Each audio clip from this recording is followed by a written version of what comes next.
पुराना रिश्ता है। 1915 के अंदर हज़रत शेख हिंद रहमतुल्लाह अलैह ने जो दारुल के सदर थे, उन्होंने जलावतन हुकूमत कायम करने के लिए 1915 यानी आज से 110 साल पहले अपने शागिर्द को जो दारुल के फाजिल थे अफ़गानिस्तान भेजा था, ताकि वो वहाँ जा कर के जलावतन हुकूमत की बुनियाद कायम करें। वो वहाँ गए, वहाँ दारुल के फाजिल थे काजी अब्दुल रज़्ज़ाक़ साहब, वो वहाँ के हुकूमत के अंदर बड़े अच्छे इक़्तिदार के ऊपर थे।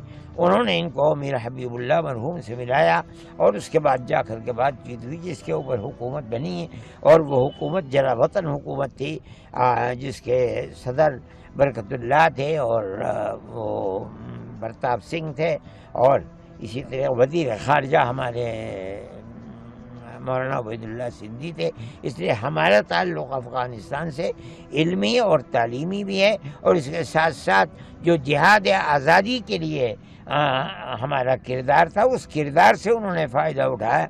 मैं ये कहता हूँ कि जिस तरह हमारे अकाबिर ने दुनिया की बड़ी हुकूमत बरतानिया को यहाँ शिकस्त दी है, इसी तरह इन्होंने दुनिया की बड़ी ताकतों रूस और अमेरिका से लोहा लिया है और उनको धूल छटवाई है। ये उसी का असर है, और यही वो ताकत है जिनको आज हिंदुस्तान में देवबंद में लेकर के आई है। आज किस तरह के इंतज़ाम किए गए हैं उनके? हमारा कोई इंतज़ाम नहीं, वो आए हैं अपनी मादर इल्मी को देखने के लिए, अपने आबा व अजदाद की मादर इल्मी को देखने के लिए। वो हदीस के सबक में बैठेंगे और उसके बाद हमारे असातिज़ा से बातचीत करेंगे, और कोई प्रोग्राम नहीं।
आप लोग अपनी जगह पे रहें, इत्मीनान और सुकून।